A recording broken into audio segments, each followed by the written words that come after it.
प्यारे विद्यार्थियों, आज हम अध्याय 2 के भाग 9 में प्रश्न संख्या 4 और 5 पर चर्चा करने वाले हैं। शुरुआत करते हैं। प्रश्न संख्या 4 क्या कहता है?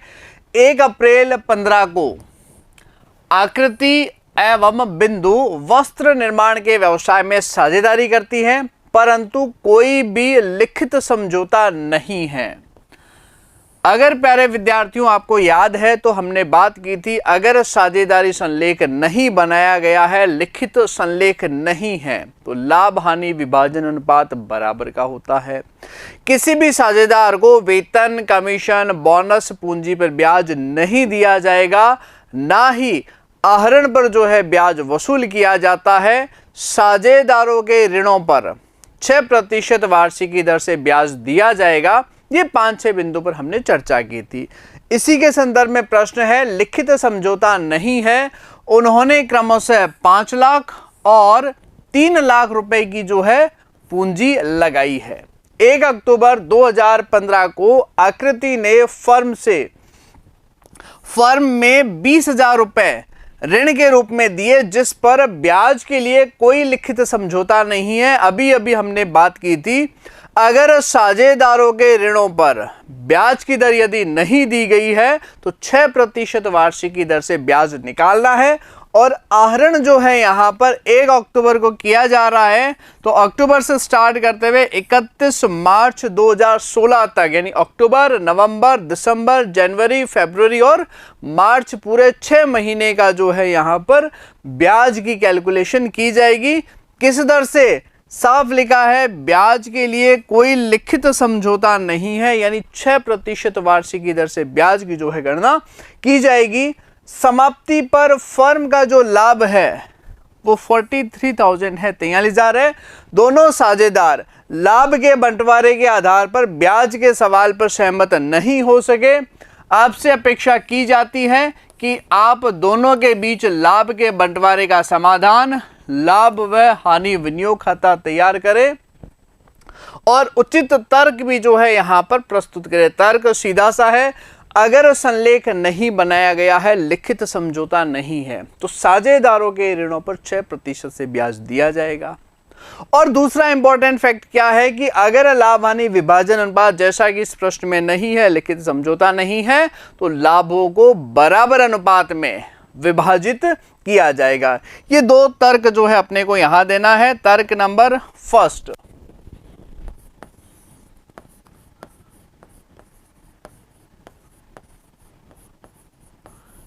साझेदारी संलेख या ऐसा कहें लिखित समझौता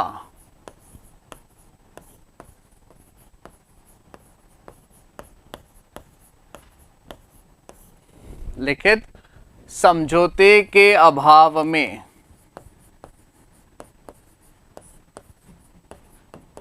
दो पॉइंट आगे, कौन सा? साझेदारों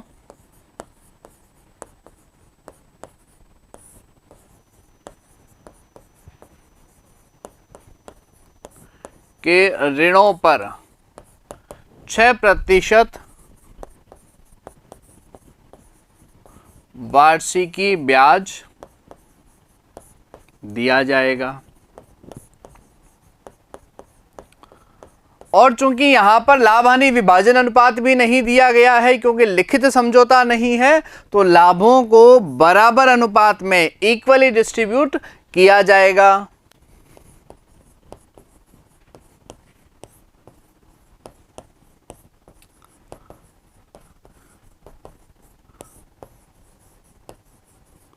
लाभों को बराबर अनुपात में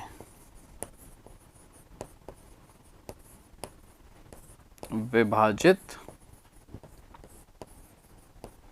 किया जाता है। इस प्रश्न में जो है ये 2 पॉइंट काम में आ रहे हैं।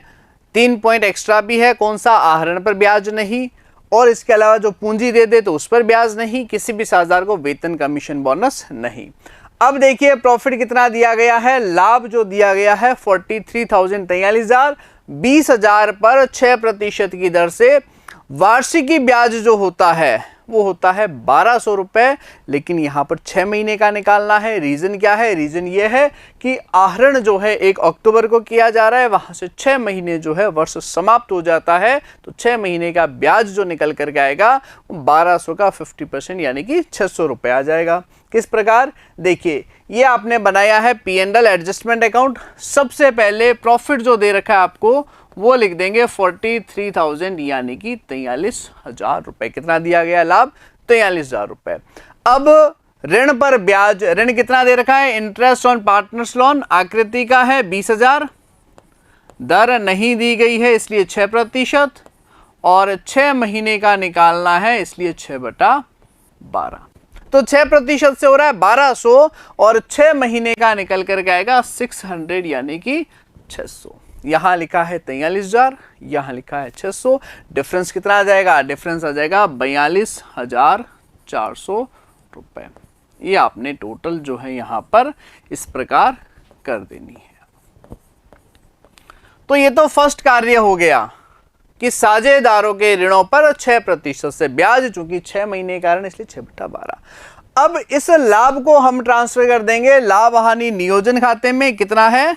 42,400 और साझेदारों में कौन से अनुपात में वितरित किया जाएगा? बराबर लाभ हानि विभाजन अनुपात में वितरित किया जाएगा। तो 42,400 टोटल लगाएंगे, ये 42,400 यहां की टोटल है, तो यही अमाउंट यहां आ जाएगा 42,400। अब क्या करना है? इसे आकृति और बिंदु में जो है डिवाइड करना है। कौन से अनुपात में? बराबर अनुपात में। क्योंकि साझेदारी संलेख नहीं हो या किसी प्रश्न में अगर अनुपात नहीं दिया गया है तो बराबर बांटना है। ये आ जाएगा 2:1:2:0 2:1:2:0। इस प्रकार जो है प्रॉफिट का विभाजन किया जाएगा, लाभों का जो है डिस्ट्रीब्यूशन किया जाएगा। क्लियर है यहां तक? अब देखिए अगला प्रश्न यानी 5वां प्रश्न क्या कहता है? राखी और शिखा क्रमशः 2 लाख और 3 लाख रुपए की पूंजी लगाकर साझेदार बनते हैं। ये कैपिटल दिया गया है 2 लाख और 3 लाख। वर्ष की समाप्ति यानी 15/16 पर जो लाभ दिया गया है वो है 23,200 रुपए। उनके साझेदारी समझौते के अनुसार लाभ का जो बंटवारा है वो पूंजी के अनुपात में करें, परंतु इससे पहले शिखा को 5,000 रुपए प्रति माह वेतन और साझेदार की पूंजी पर 10% की दर से ब्याज दिया जाए। 5,000 रुपए प्रति माह यानी वार्षिक कितना हो गया? 12 से गुणा करेंगे 60,000, 60,000 रुपए तो देना है अपने को शिखा को सैलरी। और पूंजी पर 10% ब्याज, तो राखी की पूंजी है 2 लाख, 10% से आएगा 20,000 और शिखा की पूंजी है 3 लाख, 10% से आएगा 30,000। तो सैलरी 60,000 का, एक का पूंजी राखी यानी उसका 20,000 और शिखा की पूंजी पर ब्याज 30,000। तो 60, 20 और 30 ये हो गया 1,10,000। लेकिन लाभ कितना है? लाभ दिया गया है 23,200 रुपए। तो किसी भी कंडीशन में लाभों से ज्यादा वेतन या पूंजी पर ब्याज नहीं दिया जाएगा। तो प्रश्न यह उठता है कि हम करें क्या? तो इसका जवाब क्या है? इसका जवाब यह कि अनुपात बन रहा है 60,000 सैलरी के रूप में और 20,000 और 30,000 ब्याज के रूप में, यानी 6:2:3। इसी अनुपात में हम क्या कर देंगे? इस प्रॉफिट यानी 23,200 का डिवाइड कर देंगे, डिस्ट्रीब्यूशन कर देंगे। वही क्या होगा? अपना सैलरी और पूंजी पर ब्याज की राशि जो है वो निकल जाएगी और उसे हम क्या कर देंगे? P&L एप्रोप्रिएशन या कैपिटल अकाउंट में जो है हस्तांतरण कर देंगे। किस प्रकार करेंगे ये थोड़ा सा भी हम देख लेते हैं। पॉइंट नंबर 1, सैलरी किसको दी गई है? सैलरी दी गई है शिखा को वेतन।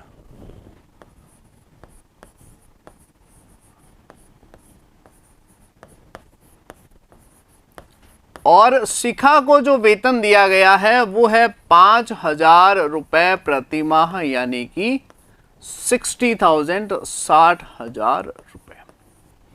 एक तो ये अपने को पूंजी वेतन जो है वो दिया जाना है। दूसरा क्या करना है? राखी की पूंजी पर ब्याज 2 लाख का 10% 20,000।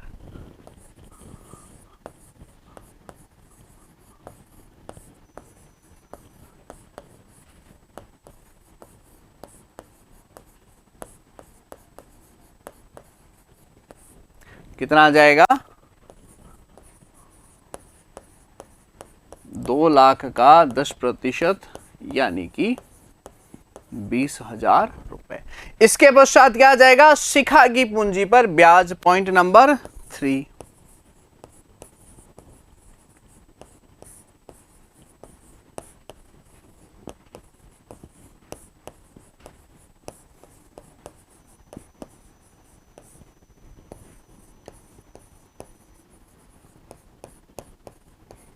तीन लाख का 10% यानी कि 30,000।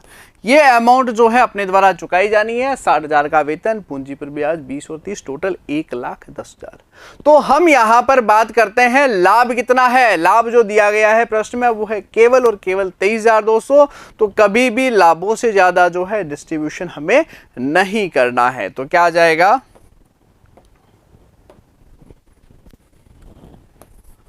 वेतन तथा पूंजी पर ब्याज की कुल राशि कितना है? 60 और 20 80 और 30 1,10,000 रुपए है।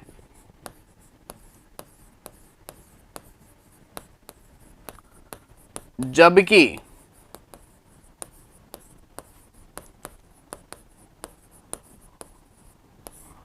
वास्तविक लाभ जो है वो कितना दिया गया अपने को? 23,200 रुपए है।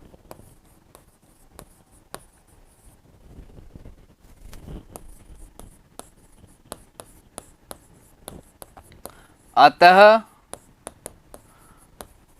यह राशि आनुपातिक वितरित की जाएगी।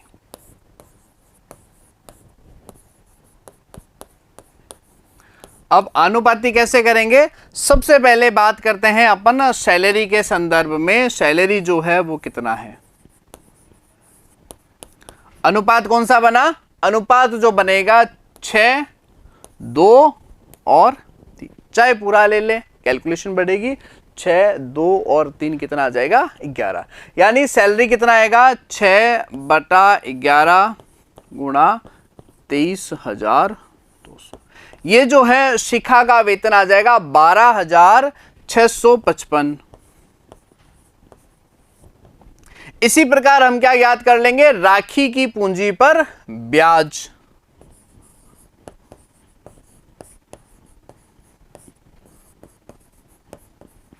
ये दूसरा पॉइंट आ गया, पूंजी पर ब्याज। इसके अंतर्गत पहले निकाल लेते हैं अपन राखी के संदर्भ में। ये आ जाएगा 2/11 गुणा 23,200।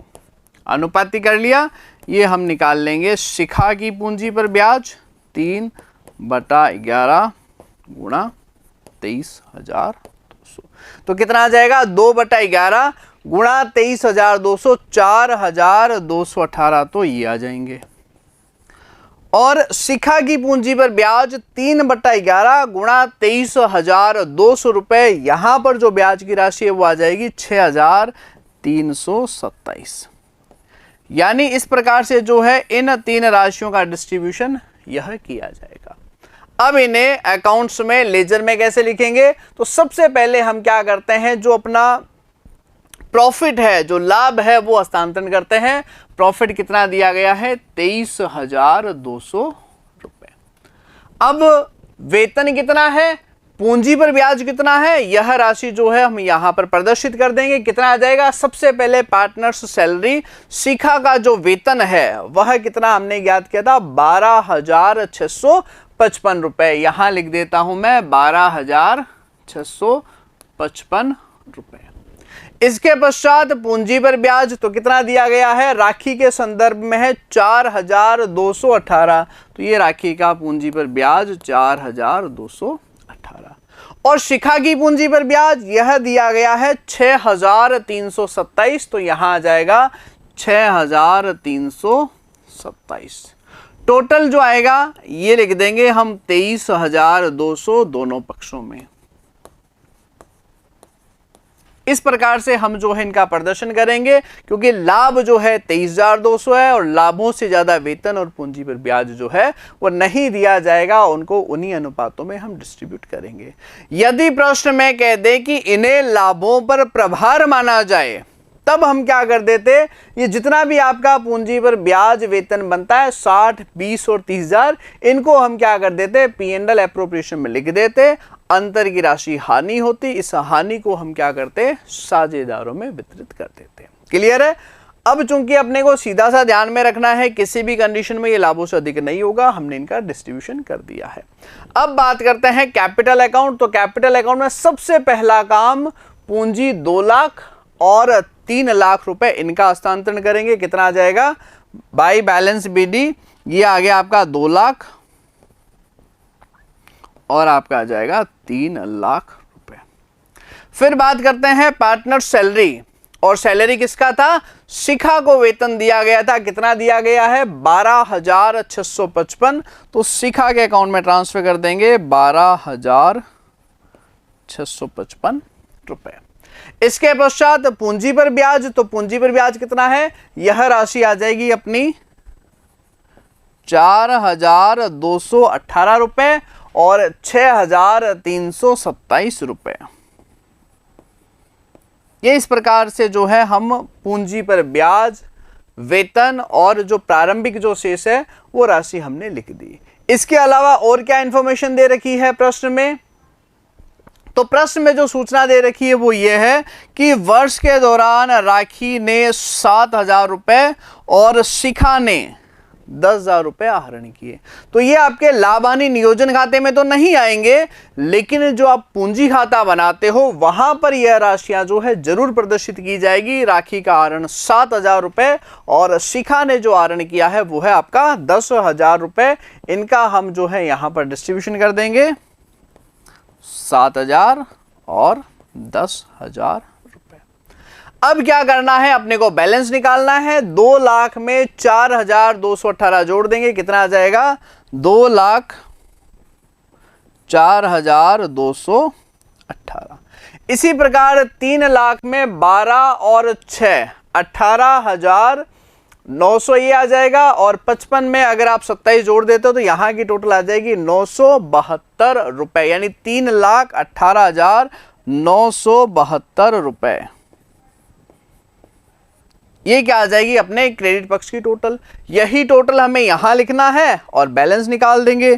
कितना आ जाएगा, 2,04,218 और इस तरफ की टोटल आ जाएगी 3,18,972 रुपए। क्या कर देंगे, इनमें से 7,000 और 10,000 घटा देंगे, बैलेंस CD आ जाएगा बैलेंसिंग फिगर अंतर की राशि से। कितना आ जाएगा बैलेंस, 2,04,000 में से घटाओगे 1,97,218 और आपका 3,18,000 में से 10,000 घटाओगे तो कितना आ जाएगा, 3,08,972। ये इस प्रकार से क्या करेंगे, हम अंतिम शेष जो है उसकी गणना कर देंगे। बेसिक चीज है वेतन और पूंजी पर ब्याज लाभों से अधिक नहीं हो। तो अगर अधिक है, हमें करना क्या है, लाभ को ही उस अनुपात में हम क्या कर देंगे, डिवाइड कर देंगे। अनुपात कितना था, अनुपात जो दिया गया था वो तो 6, 2 और 3। इस अनुपात में हमने क्या कर दिया, इस 23,200 का डिवाइडेशन। लेकिन यहाँ यह गलतफहमी बिल्कुल नहीं रखना है कि ये लाभ था, भाई ये वेतन है, ये पूंजी पर ब्याज है। क्लियर है यहाँ तक? तो फिलहाल के लिए इतना ही, टॉपिक को नेक्स्ट क्लास में कंटिन्यू करेंगे। Thank you very much.